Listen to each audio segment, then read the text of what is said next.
Олон угсаатны өлгийн Ховд аймагт уртын дуу, бие биелгээ, туйл, цуур, морин хуур гэх мэт өв соёлыг өвлөн уламжлагч, түгээн дэлгэрүүлэгчид олон бий. Түүний нэг бол Ахмад өвлөн уламжлагч Бадамгай юм.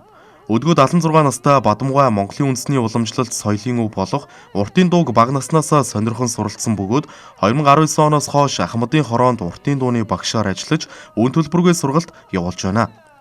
Мөн ерөнхий боловсролын сургуульд уртын дууны дугуулan хичээллүүлж байгаа бөгөөд уртын дууг хинч сурах боломжтой гэдгийг онцоллоо. Уртын дуу болохтар нэг онцлог нь өвгөн их тод сайхан байд юм л да. Өвгөн тод утх нэгвэр хэлүүл одоо энэ халах уртын дуу чинь нэгвэр хэлүүл зүгээр нь сургамжийн өглөг хэлээд байгаа юм. Тэр дууны утх чагнахт. Тэгэл одоо энэ нардын дууч баярны ямар ч дуу сайхан утгатай. Гэхдээ одоо энэ ялангуяа уртын дуу бол одоо өлөө сэргээж явах, өлөө татчих явах ёстой. Өсөнөөс хойш уртын дуу Ахмад ордон дээр явуулж байгаа хүнэлтэй бий. Энэ дуунаа нуглаа бол одоо их сайхан гаргаж өгөх, их нуглагын зөв гаргаж өгвөл өнөө дуунаа чинь аяалдагдахгүй.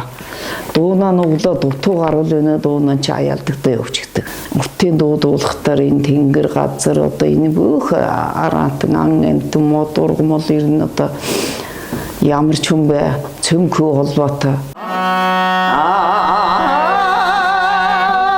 Уртын дууны төрлөг нь ард түмний амьдрал дундаа сурган гарсан утга агуулгатай байхаас гадна хүмүүний сэтгэлийг хөдөлгөгч түүхийн салшгүй хэсэг гэдгээрээ онцлогтой.